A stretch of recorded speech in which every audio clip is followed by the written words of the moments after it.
हर हर महादेव।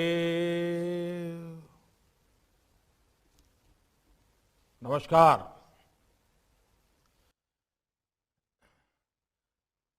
कार्यक्रमाला उपस्थित असलेले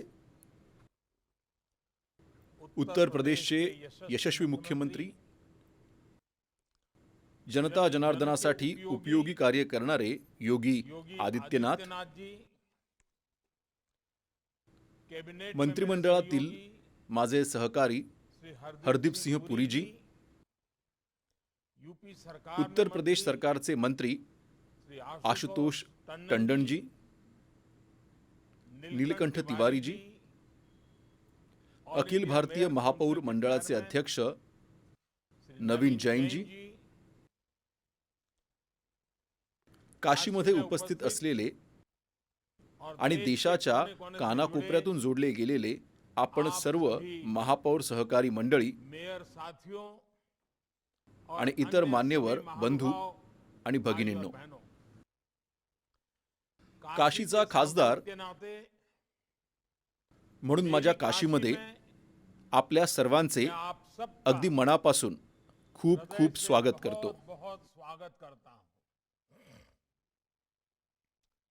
मला स्वतः काशीमध्ये उपस्थित राहून आपल्या सर्वांचे स्वागत आणि आपला सन्मान करता आला असता तर ही गोष्ट माझ्यासाठी अधिकच भाग्याची, आनंदाची झाली असती। परंतु वेळेची मर्यादा असल्यामुळे मी स्वतः उपस्थित राहून आपले स्वागत करू शकलो नाही। परंतु मला पूर्ण विश्वास आहे की काशीवासियांनी आपल्या आदरातिथ्यामध्ये कोणतीही कमतरता ठेवली नसणार। तुमचा चांगला पाहुणचार त्यांनी केला असणार, तुमची तितकीच काळजीही घेतली असणार आणि जर काही अभाव तुम्हाला जाणवला असेल त्यामध्ये दोष काशीवासियांचा असणार नाही, तर तो दोष माझा असेल। त्यामुळे तुम्ही जरूर माफ कराल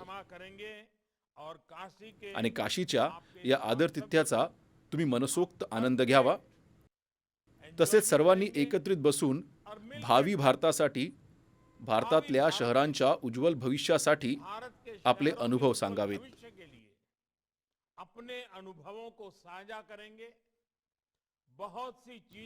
अनेक गोष्टी एकमेकांकडून शिकता येतात आणि आपापल्या शहराला आपापल्या पद्धतीने आणखी पुढे घेऊन जाण्यासाठी, आपले शहर सुंदरात सुंदर बनविण्यासाठी, आपले शहर सळसळते चैतन्यमय बनवण्यासाठी, आपले शहर जागरूक शहर बनवण्यासाठी तुम्ही कोणतीही कसर ठेवणार नाही असा मला पूर्ण विश्वास आहे। तुम्ही सर्वजण महापौर म्हणून आपल्या कार्यकाळामध्ये आपल्या शहरासाठी काही ना काही विशेष भेट आपल्या शहराला देऊ इच्छित असणार। आपल्या शहरामध्ये अशी काहीतरी विशेष गोष्ट केली जावी की आगामी 5, 20, 50 वर्षांनंतरही त्या शहरामध्ये झालेल्या कामाची कुणी चर्चा केली तर त्यावेळी आपले नाव घेऊन अमुक सज्जन इथे महापौर होते आणि अमुक भगिनी इथल्या महापौर होत्या, त्यावेळी या शहरात हे काम झाले आहे असे आपले नाव घेतले जावे असे तुम्हालाही नक्कीच वाटत असणार। आपल्या शहरात आपण केलेल्या कामाची एक चांगली आठवण बनवी, शहराच्या कामाला एक दिशा दिली जावी असे प्रत्येकाच्या मनामध्ये हे स्वप्न असले पाहिजे। यासाठी आपले काम हा संकल्प बनला पाहिजे आणि या संकल्पाच्या पूर्तीसाठी आपण जीव तोडून काम केले पाहिजे आणि जनतेने आपल्यावर विश्वास टाकला आहे, संपूर्ण नगराची जबाबदारी आपल्यावर सोपवली आहे, त्यामुळे तर आपल्याला हे काम खूप चांगल्या प्रकारे पूर्ण करण्यासाठी प्रयत्न केला पाहिजे। आणि मला पूर्ण विश्वास आहे की आपण सर्वांनी या दिशेने काही ना काही काम सुरू केले असणार आहे। या कामाचा चांगला परिणाम दिसून येण्यासाठी आपण सतत प्रयत्न करीत असणार आणि आपण सर्वांनी या महत्त्वपूर्ण कार्यक्रमासाठी बनारसची निवड केली, माझ्या काशीची निवड केली। यासाठी आज मी शहरी विकास मंत्रालयाचे, उत्तर प्रदेश सरकारचे आणि आपल्या सर्वांचे खूप खूप अभिनंदन करतो। देशाच्या विकासासाठी आपण जे संकल्प करणार आहात त्याला आता बाबा विश्वनाथाच्या आशीर्वादाची जोड मिळणार आहे. त्यामुळे आपण सर्वजण काही ना काही नवीन प्राप्त करून, नवीन प्रेरणा घेऊन, नव्या उत्साहाने आपल्या कार्यक्षेत्रामध्ये परतणार आहात. नया उमंग लेकर के अवश्य अपने अपने कार्यक्षेत्र में लौटेंगे. काशीमध्ये होत असलेल्या या कार्यक्रमामध्ये मी अनेक शक्यतांची जोड देऊन त्याकडे पाहत आहे. आणखी एक बनारस सारखं जगातील सर्वात प्राचीन शहरांपैकी एक स्थान सबसे प्राचीन शहरों में से एक स्थान और दूसरी आणि दुसरीकडे आधुनिक भारताच्या आधुनिक शहरांची रूपरेषा. अभी हाल में अगदी अलीकडेच ज्यावेळी मी काशीमध्ये होतो त्यावेळी म्हणालोही होतो की काशीचा विकास संपूर्ण देशासाठी विकासाचा एक पथदर्शी प्रकल्प बनू शकतो. रोड मैप बन सकता है. हमारे देश आपल्या देशामध्ये बहुतांश शहरे ही पारंपरिक शहरे आहेत. पारंपरिक पद्धतीनेच ती विकसित झाली आहेत. आधुनिकीकरणाच्या युगामध्ये आपल्या या शहरांचा प्राचीनपणा तितकाच महत्त्वपूर्ण आहे.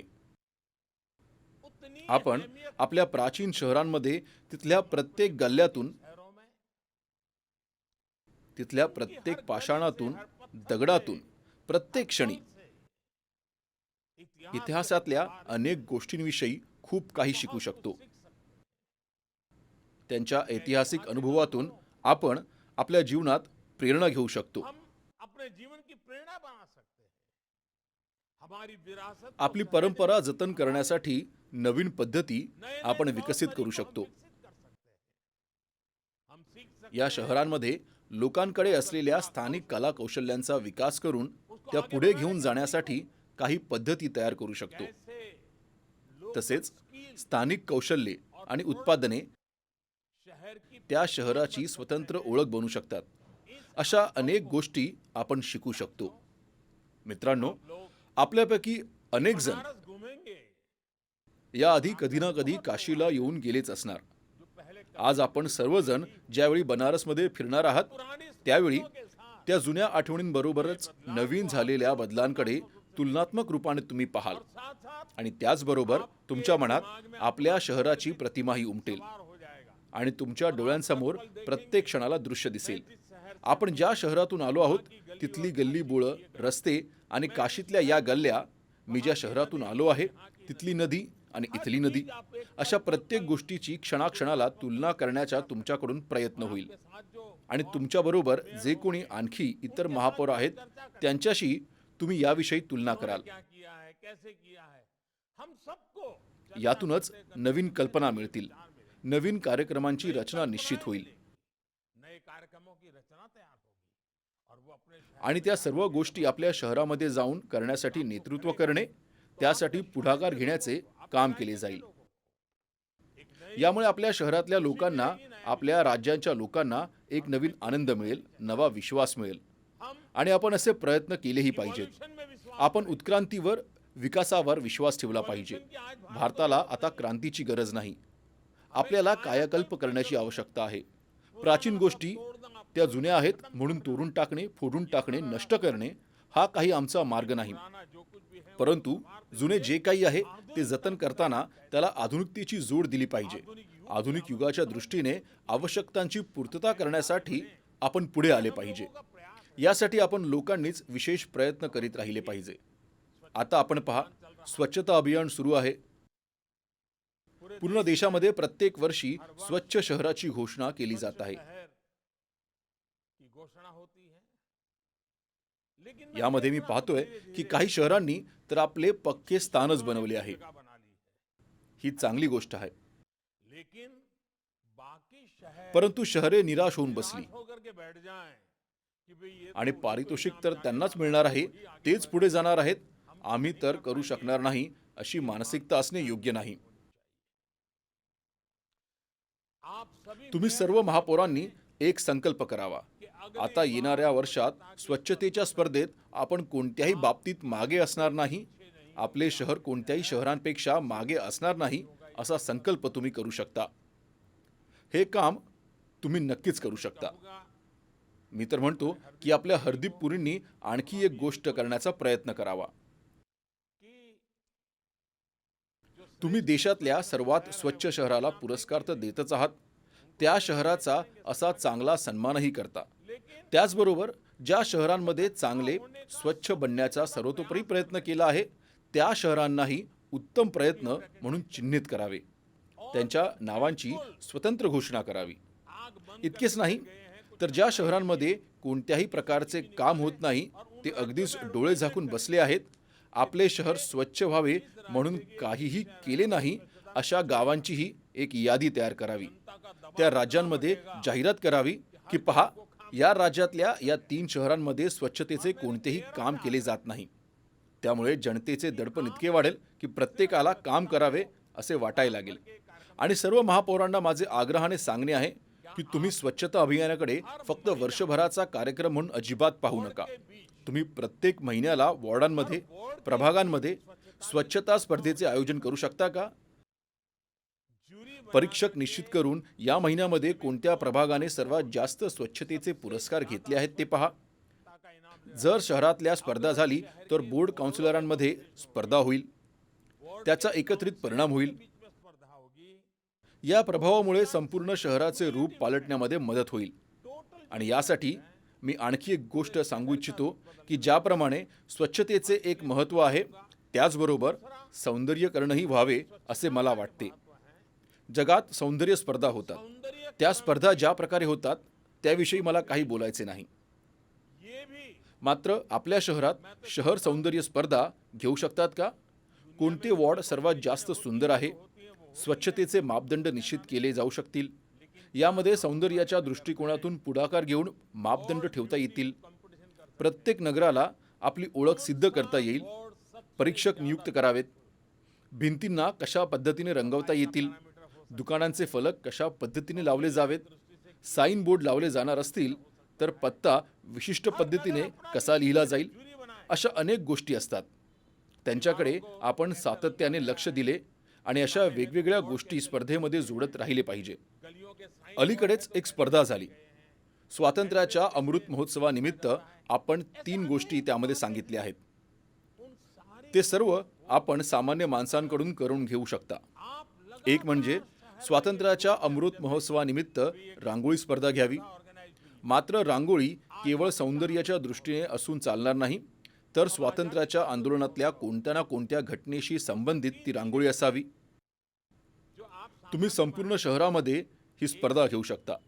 या दृष्टीने आगामी 26 जानेवारीपर्यंत खूप चांगली वातावरण निर्मिती करण्यात यावी. यामुळे किती मोठा बदल घडून येतो की नाही हे तुम्हालाच दिसून येईल. त्याचप्रमाणे आपल्या शहरामध्ये स्वातंत्र्य मिळवण्यासाठी काही आंदोलन झाले असणार, त्यावर गीतलेखन करण्याची स्पर्धा घेतली जावी. आपल्या राज्यामध्ये अशा प्रकारचे त्यावेळी आंदोलन झाले असणार, त्यावर गीतलेखन स्पर्धा व्हावी. देशातल्या महान घटनांना जोडून त्या विषयावर गीत लिहिले जावे. यामुळे परिवर्तन घडून येत असल्याचं नक्कीच तुम्हाला दिसून येईल. त्याचप्रकारे आमच्या माता भगिनींना एकत्र आणण्यासाठी एक मोठा कार्यक्रम करता येईल. आपल्याकडे एक खूप जुनी परंपरा होती. लहान मुलांना झोपवण्यासाठी अंगाई गीत गाले जायचे. आपल्याकडे प्रत्येक घरात माता भगिनी अशा अंगाई म्हणत होत्या. आता आधुनिक अंगाई त्या बनवू शकतात. आधुनिक रूपातली अंगाई प्रत्येक घरातल्या माता भगिनी आज बनवू शकतील. त्यामध्ये आधुनिक स्वरूपातला भावी भारत कसा असेल, 2047 मध्ये ज्यावेळी देश 100 वर्षांचा होईल, त्यावेळी मुले कोणती स्वप्ने पाहत असतील. जे बाळ आज जन्माला आले आहे त्याला त्याची आई अंगाई गीत ऐकवताना त्याच्या उज्ज्वल भविष्याची इच्छा धरणार आहेच. अशा वेळी या अंगाई गीतांमधून ती कसा संस्कार करेल, त्या बालकावर आत्तापासूनच संस्कार करताना ती माता काय विचार करेल याचे दर्शन या अंगाई गीतांमधून सर्वांना होईल. सर्वांनी मिळून 2047 मध्ये ज्यावेळी हिंदुस्थान स्वातंत्र्याचे 100वे वर्ष साजरे करत असेल, त्यावेळी असे करता येईल का? तसे करता येऊ शकेल का? आता असे आहे पहा. कदाचित काल तुम्हाला पाहण्याची संधीही मिळाली असेल किंवा तुम्ही मंडळी आज जाणार असाल, गंगेचे घाट पाहिले असतील. इथे अवघ्या दुनियेतून पर्यटक येतात.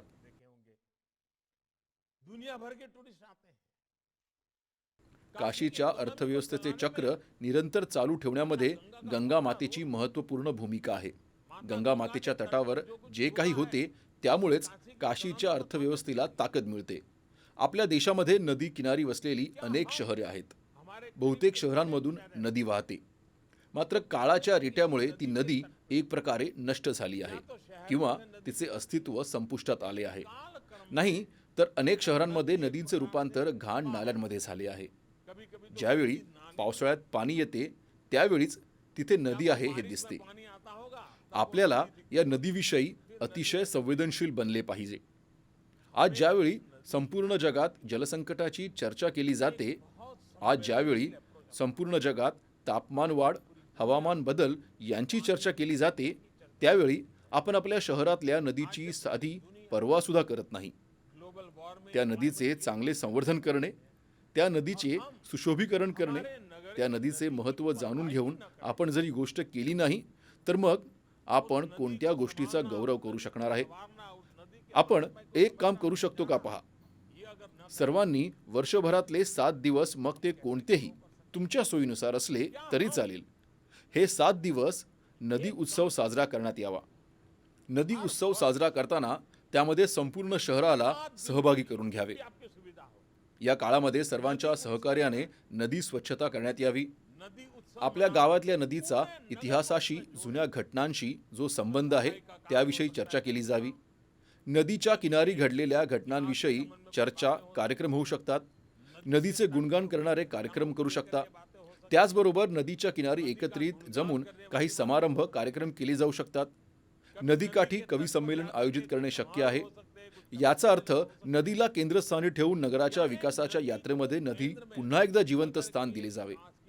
ज्या ठिकाणी नदी आहे ते स्थान काही साधेसुधे ठेवून सोडून देऊन आपल्याला चालणार नाही. तुमच्या लक्षात येईल असे करण्यामुळे आपल्या शहराला एक नवीन जन्म मिळाल्यासारखे होईल. सर्वांमध्ये एक नवीन उत्साह येईल. नदीचे महत्त्व कशा पद्धतीने वाढू शकेल यासाठी आपल्याला हे सर्व काही करावे लागणार आहे. याचप्रमाणे आपण पाहिले असेल की एकल वापराच्या प्लास्टिकविषयी आपण आपल्या नगरामध्ये खूप सजग राहिले पाहिजे. आपण दुकानदारांना समजावून सांगितले पाहिजे, व्यापाऱ्यांना समजाविले पाहिजे, आपल्या नगरामध्ये एकदाच वापरले जाऊ शकणाऱ्या प्लास्टिकचा वापर केला जाऊ नये हे सुनिश्चित केले पाहिजे. आपल्या रोजच्या वापराच्या एकूणच व्यवस्थेतून असे प्लास्टिक हद्दपार केले पाहिजे आणि गरिबांनी बनवलेल्या वर्तमानपत्राच्या रद्दीच्या लहान लहान पिशव्यांचा वापर आपण केला पाहिजे. तसेच खरेदीसाठी घरातून बाहेर पडताना पिशवी बरोबर घेऊन जाण्याची सवय आपल्याला लावून घेतली पाहिजे. आता तर संपूर्ण दुनियेत चक्राकार अर्थव्यवस्थेचे महत्त्व वाढले आहे. टाकाऊतून सर्वोत्तम टिकाऊ बनवले जात आहे. कधीकधी शहरामध्ये याविषयी एक स्पर्धा घेतली जाऊ शकते. चला मित्रांनो, टाकाऊतून उत्तम टिकाऊ बनवून त्याचे प्रदर्शन भरवून विपणन करण्यासाठी मेळावा भरवता येईल. आपल्याकडे जितके कौशल्य, बुद्धी आहे, डिझायनर बनवण्याची कला आहे, जुन्या जुन्या गोष्टींच्या अतिशय सुरेख, सुंदर गोष्टी लोक बनवतात आणि अशा प्रकारे एखाद्या चौकामध्ये या गोष्टी ठेवल्या तर एक स्मारक बनू शकेल. आपण एखाद्या उत्तम व्यवस्थापन संस्थेला मदतीला घेऊन त्यातून महसूल कसा मिळेल याचे मॉडेल बनवू शकता. हे मॉडेल कसे बनू शकेल या दिशेने आपल्याला काम केले पाहिजे आणि काही शहरांनी असे काम केलेले आहे. मॉडेल कैसे बन सकता है उस दिशा में हमने काम करना चाहिए. कुछ शहरों ने किया है. आणि सांडपाण्याचा पुनर्वापर करता येऊ शकतो. रियूज हो सकता है. उद्यान बागांमध्ये आपण हे पाणी कसे वापरता येईल याविषयी प्रकल्प सुरू करू शकतो. जर गावांमध्ये शेतकरी बांधवांना पाणी मिळणे बंद झाले आणि आपण शहरांना पाणी द्या अशी मागणी केली तर काय परिस्थिती निर्माण होईल. आपल्याकडे जे पिण्यासाठी पाणी वापरले जाते त्याशिवाय इतर कामांसाठी पाण्याची गरज भागवताना सांडपाण्यावर प्रक्रिया करून ते वापरता येईल. बागा, उद्यानांसाठी असे प्रक्रिया केलेले पाणी मोठ्या प्रमाणावर उपयोगात आणता येऊ शकते.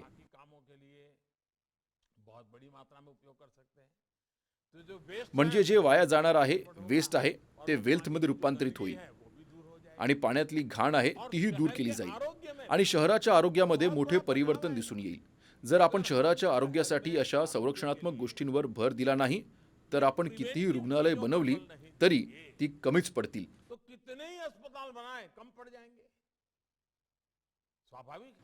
हे स्वाभाविक आहे आणि म्हणूनच आपण आपले शहर स्वच्छ आणि निरोगी राहण्यासाठी तुम्हा सर्व लोकांचा प्रयत्न असला पाहिजे.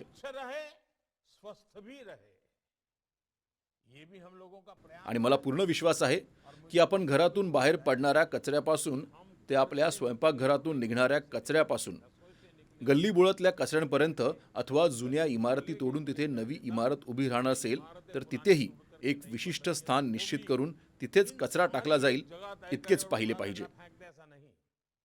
असे नाही तर त्याही पुढे आपल्याला जायचे आहे. ते कसे जायचे, त्यासाठी कसा पुढाकार घ्यायचा हे पाहिले पाहिजे. आता सुरत शहरामध्ये सांडपाण्यावर प्रक्रिया करणारा एक आधुनिक प्रकल्प विकसित करण्यात आला आहे. तिथे सांडपाण्यावर प्रक्रिया करून नंतर ते पाणी औद्योगिक वसाहतींना विकले जाते आणि यातून महानगरपालिकेच्या समितीला मोठी कमाई होत आहे. असे अनेक प्रकल्प अनेक शहरांमध्ये सुरू असतील. मला सुरतच्या प्रकल्पाची माहिती होती म्हणून मी त्याचा उल्लेख इथे केला आहे. अशा अनेक शहरांमध्ये आज ही गोष्ट केली जाते. त्यामुळे स्थानिक प्रशासनाच्या महसुलामध्ये वाढ होऊ शकते आणि आपला एक प्रयत्न असला पाहिजे की शहराचा महसूल या पद्धतीने वाढला पाहिजे. मला असे वाटते की प्रत्येकाला आपल्या शहराचा जन्मदिवस माहिती असला पाहिजे.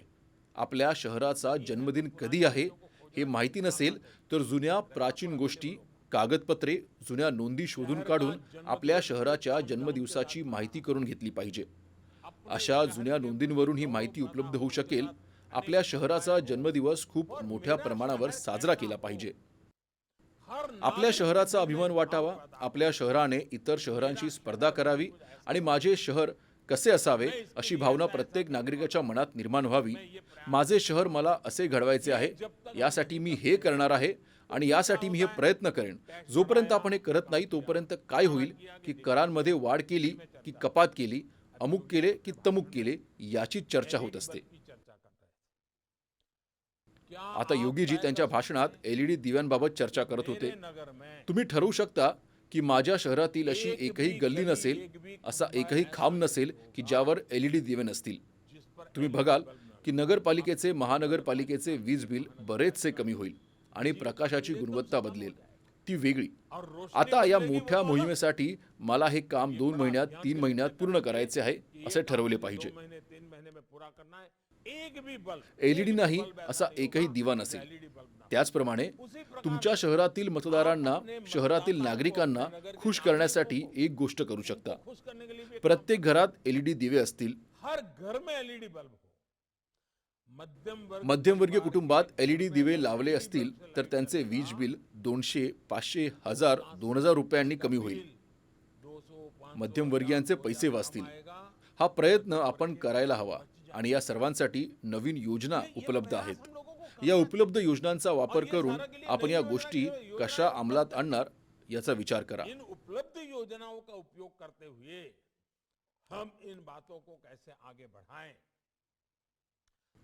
आता स्वातंत्र्याचा अमृत महोत्सव सुरू आहे. असं बघा, शहराचा विकासही लोकसहभागाने व्हायला हवा. लोकसहभागावर भर द्यायला हवा.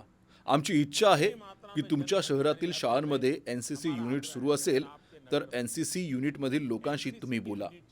तुमच्या इथे जितके पुतळे उभारले असतील,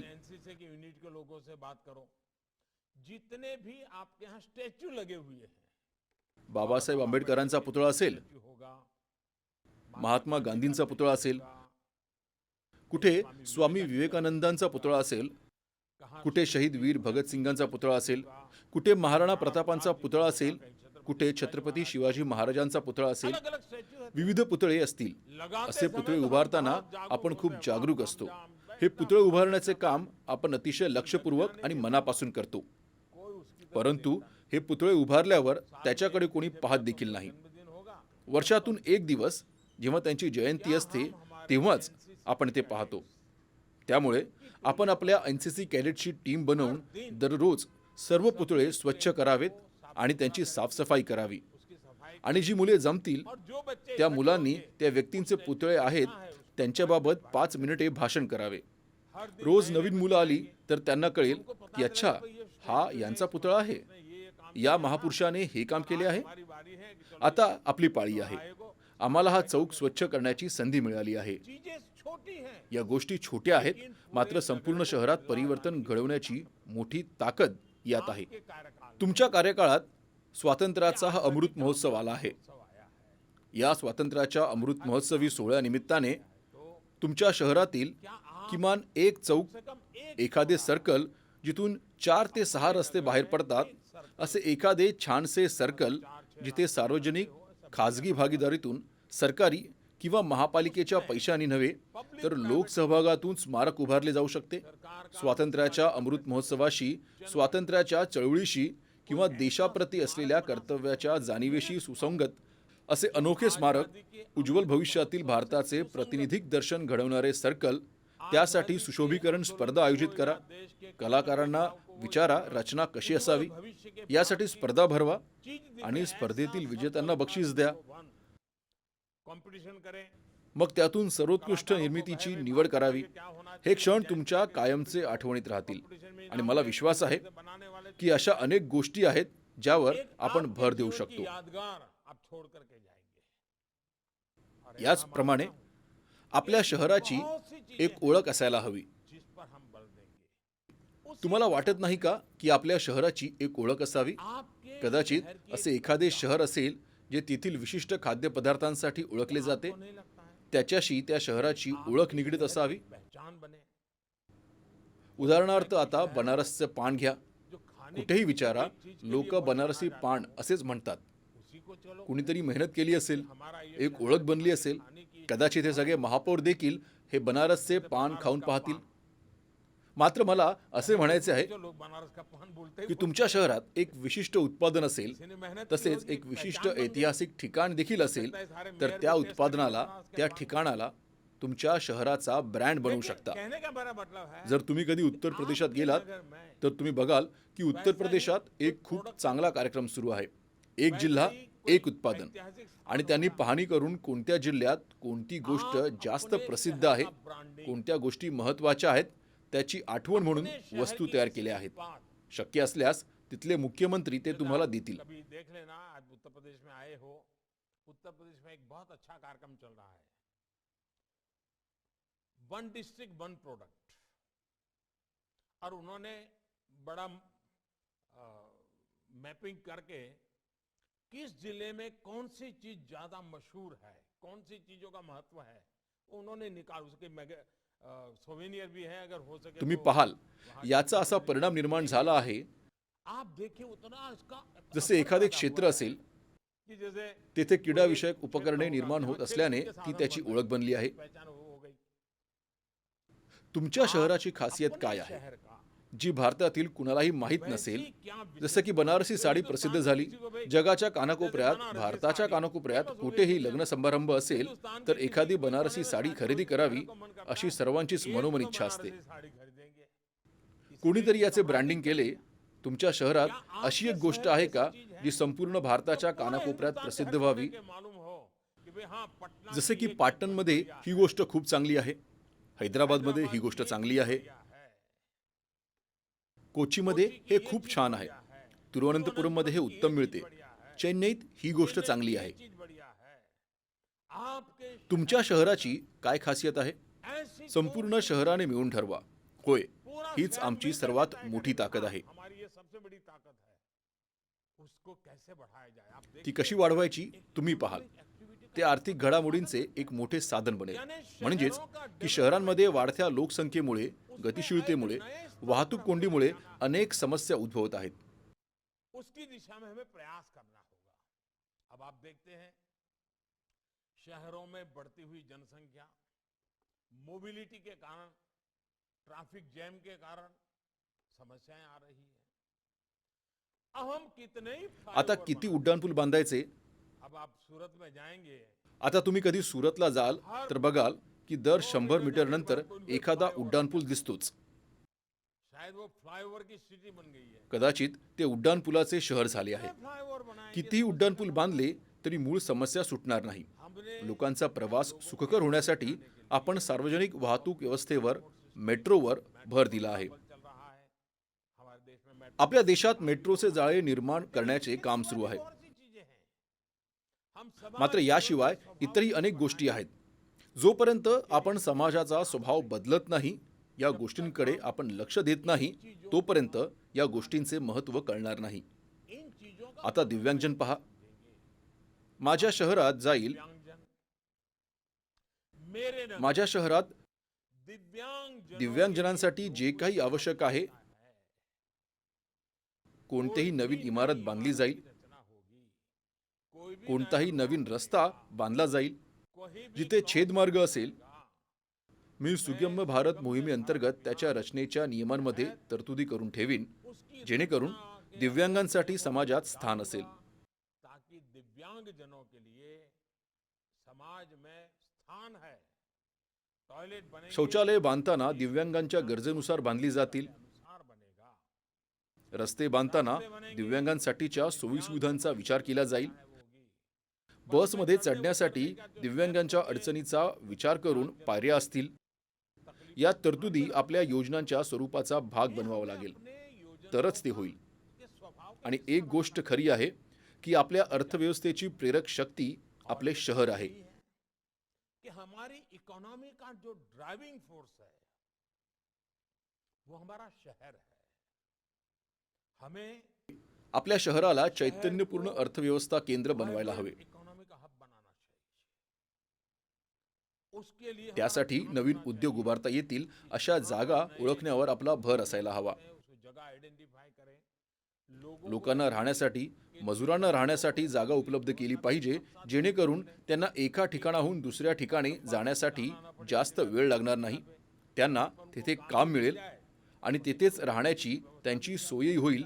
हा एकात्मिक दृष्टिकोन, सर्वांगीण दृष्टिकोन आपल्या विकासाच्या मॉडेलमध्ये आपण ठेवला पाहिजे. होलिस्टिक तरच प्रत्येक जण आर्थिक घडामोडींकडे आकर्षित होईल. और तब जाकर के इकोनॉमी एक्टिविटी के लिए हर कोई आएगा कि भाई यहाँ एक इकोसिस्टम है, यहाँ व्यवस्था है. की येथे एक परिसंस्था आहे, ही व्यवस्था आहे. मी जाऊन माझा उद्योग करू शकतो, मी माझा कारखाना काढू शकतो आणि रोजगार निर्माण करू शकतो, मी उत्पादन करू हमारे शकतो. विकास के मॉडल आपल्या विकास मॉडेलमध्ये MSMEचे सक्षमीकरण कसे करता येईल याचा विचार केला पाहिजे. और एक बात आप सबको आणि माझी तुम्हा सर्वांना एक आग्रहाची विनंती आहे ताइवान से आणि सर्व महापौरांना सांगतो बताया की मी सांगितलेल्या सर्व गोष्टी तुम्ही करू शकाल किंवा शकणार नाही, पण तुम्ही एक गोष्ट केलीत तर तुम्हाला खूप आनंद मिळेल, तुम्हाला खूप समाधान मिळेल, आणि ती म्हणजे PM स्वनिधी योजना. मिलेगा, बहुत संतोष मिलेगा. और वो है PM स्वनिधि योजना. आप भली भांति जानते हैं तुम्हाला हर शहर में हे चांगलंच माहीत आहे जो स्ट्रीट की प्रत्येक शहरात फेरीवाले विक्रेते असतात, पटरी वाले लोग होते हैं. इनका हर जे रस्त्यावर आपला माल विकत असतात. प्रत्येकाच्या जीवनात त्यांचे खूप महत्त्व आहे. बहुत बड़ी एक ताकत होते हैं. लेकिन सूक्ष्म अर्थव्यवस्थेतही ते एक मोठी शक्ती आहेत. उपेक्षित रहे. मात्र ते सर्वात दुर्लक्षित राहिले आहेत. त्यांना विचारणारे कोणी नाही. हे गरीब लोक सावकारांकडून खूप चढ्या व्याजदराने पैसे घेतात, अपना कारोबार चलाते हैं. घरचा गाडा रेटतात, अर्धा पैसा व्याजात जातो. वो गरीबी त्यांना गरिबीशी लढायचे असते, कष्ट करायचे असते. दिन में चिल्ला दिवसा रस्त्यांवर ओरडून गल्ल्यांमध्ये जाऊन माल विकत असतात. आपण कधी त्यांची काळजी करतो का? ही पंतप्रधान स्वनिधी योजना त्यांच्यासाठी आहे. इसके लिए आणि कोरोना काळामध्ये असे दिसून आले की या लोकांशिवाय जगणे कठीण आहे. ने देख लिया है कि इन लोगों के बिना जीना मुश्किल है.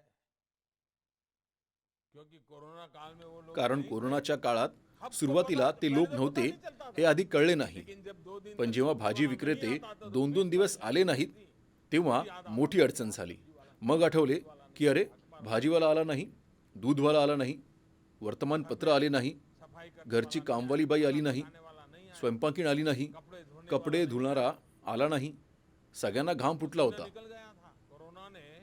कोरोनाने आपल्याला हा संपूर्ण वर्ग जो आपल्याला मदत करतो, ज्यांच्या भरोशावर आपले जीवन चालते, तो किती मौल्यवान आहे, किती बहुमोल आहे हे आपल्याला समजावून सांगितले आहे.